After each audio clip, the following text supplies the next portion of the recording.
Hey, what's going on? It's your boy Definite, and I want to tell you about this cool app I just found out about.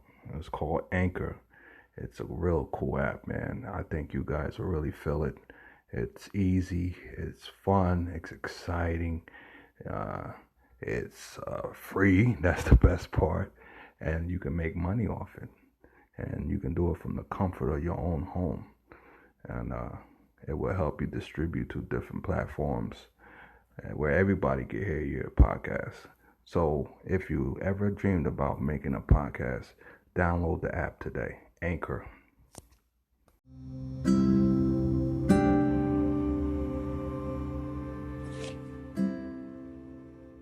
Miss V, Hello. what's up, girl? How's it going? It's going all right. Can't complain. How you doing? Good on this chilling Sunday. Not much. Yeah. So this is straight talk with your man, Definite. Got Miss V up in the house, and I figure I'll put out the topic or post a question. How are your children doing? During this coronavirus restrictions. That's an interesting subject. That seems to be pretty much what's filling everybody's brains. I just finished having a conversation with a friend of mine about not knowing what to do with her kids and how to feel now that the kids are home and you have to juggle what normally doesn't get juggled. It's pretty tough. Yeah. I mean, now, and then for those that still working, now you gotta juggle, that with your job. Yeah. It's not easy. I go to work myself. Luckily, I'm able to choose when I go in, but it's anywhere between 6:30 and 9:30. Then I could leave anywhere between 2:30 and 5:30. But during the day, I have my 9-year-old, so she'll hit me up and it's like, Mommy, I have a question. Mommy, I have a question. If I'm in a meeting, my phone's going off. And unfortunately, some of us don't have bosses who completely understand. So that's the hard part. Yeah. So your boss be getting on you? Absolutely. Yeah. All the time. Your phone's ringing again? Yes, it is. I'm sorry. The kids are at home. There's nothing I could do about it. But I don't have the option to stay at home. I'm an essential worker. Yeah. So your boss is female or male? Female. Oh, wow. Right. I mean, I'm not trying to be sexist or anything like that, so I don't want no hate mail. But you know what I mean? But I noticed, I have both, male and female bosses. But I don't know, the female bosses be, whew. They cut no slack. Exactly. It's the truth. Whether some people like to hear it or not, it's the truth. Most female bosses like to micromanage, and they cut no slack. No slack whatsoever. It's like, all right.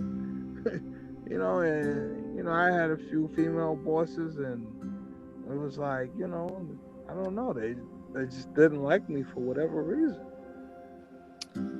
Yeah, that happens a lot.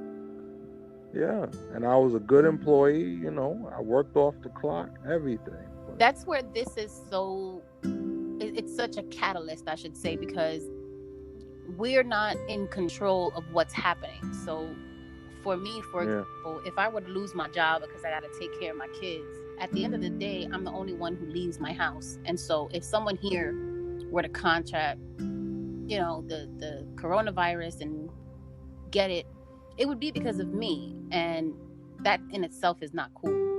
But in dealing with the kids at home, it's such a struggle because we aim to not have these electronically driven children, and we choose to not want to have them watch TV all the time. But how much can you actually do at home with your children The first few weeks that this all came out in the pandemic, you had moms who were on the news, like mothers are having breakdowns because they don't know what to do with their children. I think that was a bit far-fetched, in my opinion, because if you don't know what to do with your kids, then that means you're not hands-on. And for those who are hands-on, it's come a little bit easier because now it's just a matter of working from home and creating boundaries. But children don't understand boundaries. There is no "don't knock on my door" in this moment. So it's a bit tough. And how old are your kids again? Here at my house, I have my 9-year-old, I have a 5-year-old and a 2-year-old. Wow, so it's really rough. Yeah, you can't tell a 2-year-old "don't knock on my door." Nah, not at all. That's pretty difficult. But they have their calendars and they know that they have to do their schoolwork because, of course, they have to continue school. They have to do their schoolwork within a certain amount of hours. Then they take a break and they watch TV and then they go back to schoolwork. And then it's, I'm doing it still from work, but it's doable. Wow. So let me ask you, have you tried to explain everything that's going on to your children? I have. The 9-year-old understands a whole lot more, and she's a homebody anyway. It's the 5-year-old, the 2-year-old. They're getting restless day by day. They find themselves bored. They're playing with the same toys. They want to go outside to a friend's house. They can't. They think this is a vacation, and it's not. So, are you inventive? I am. I actually created for the kids on Friday because I opted to stay home and so that they could find something different to play with. I had a styrofoam, kind of like a U-shaped styrofoam thing that came with something. I don't know what it came with. But I told them, I said, go get your paints and paint it, make it a hot tub for your dolls. And they thought it was the greatest idea in the world because they painted it how they wanted to. They created a little hot tub for their dolls, went and got their Barbies, and they sat with a towel underneath it, and they played for like 3 hours. And I thought that was great in itself. Wow. So, anything else that you could suggest for people, for the ladies that's listening out there now and that's going through this crisis? And they don't have much family to help out, so and that seems to be a lot of what's going around. They have to stay away from family members, and people don't go over to each other's houses, so you can't have the kids playing. But I would say it all depends on the age range. Set the small ones, don't disrupt their routines. If they take their naps, make sure they take their naps. Get them coloring books, get them puzzle books. If they do have to play on the arcade games, have it be something a little bit more educational because the games are out there. Those that are between, 7 and maybe 12 can partake in coloring, painting.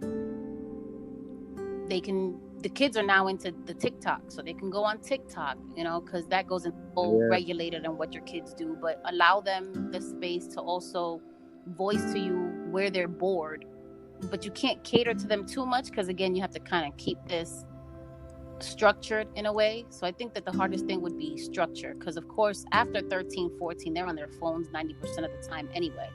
It's the little ones that are hard.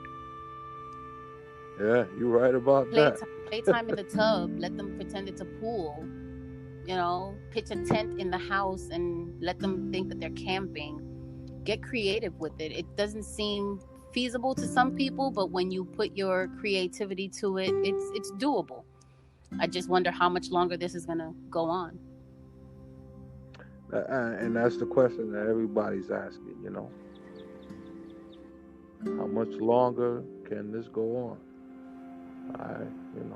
God only knows. Hopefully it'll be over soon. Right. Yeah.